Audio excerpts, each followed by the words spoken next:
E Alex, eu falava com o Fabrício sobre um cenário doméstico apreensivo. Um cenário doméstico onde os investidores começam a ficar até um pouco mais e seguem apreensivos por conta do cenário eleitoral, cenário fiscal, enfim, todo esse movimento. No entanto, a gente vê um movimento vindo do exterior, um fluxo vindo do exterior, um otimismo vindo dos investidores estrangeiros bastante forte aqui para o Brasil, tanto que a gente começa a falar, poxa, estamos nesse embrião do bull market? Estamos num bull market? Quais os sinais que a gente vê nesse sentido? Eu queria entender um pouco da sua percepção, né, sobre esse otimismo do investidor estrangeiro com o Brasil, independentemente do que a gente está passando no nosso cenário doméstico. Exato. E é difícil explicar, né, como que a Bolsa está em próximos patamares recordes.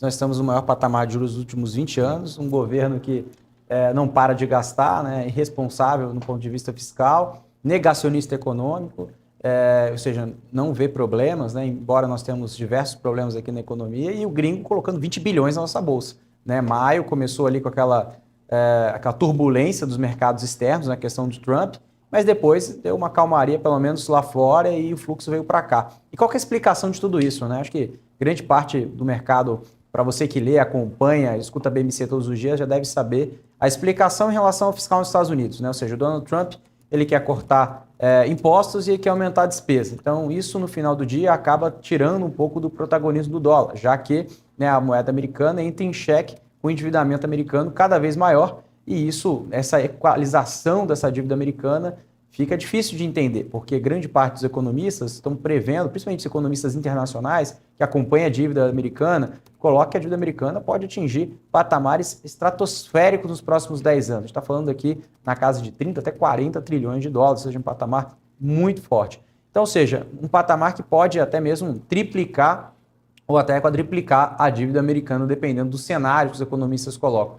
Diante disso, a gente olha a relação da Treasury americana. Né? Então, ou seja, o movimento da Treasury é um movimento adjacente do que nós vimos nas bolsas. Né? Então, hoje, principalmente, quando a gente olha as Treasuries também já recuando, a Bolsa Americana até que traz aí um certo alívio, mas, por outro lado, os mercados emergentes, que era aquele patinho feio, né? aquele mercado que estava barato, né? Aquilo que não tinha trigger, o mercado começou a olhar e falar, realmente, a Bolsa Americana subiu muito, os mercados emergentes ficaram para trás, o real, que foi a pior moeda no ano passado, acabou trazendo protagonismo, virando a melhor moeda, né? Ou seja, entre os pares aí no curto prazo, embora, né, tenha esse ajuste em relação ao IOF, esse estresse que trouxe no curtíssimo prazo, desde a semana passada, mas eu vejo, Felipe, que esse movimento pautado, né, principalmente que os bancos têm colocado, Morgan Stanley, Bank of America, colocando o seguinte, nós estamos observando a Selic, que não tem mais espaço para subir, principalmente esse movimento do IOF, né? Que o movimento do IOF encarece o crédito, né? Ou seja, traz um arrefecimento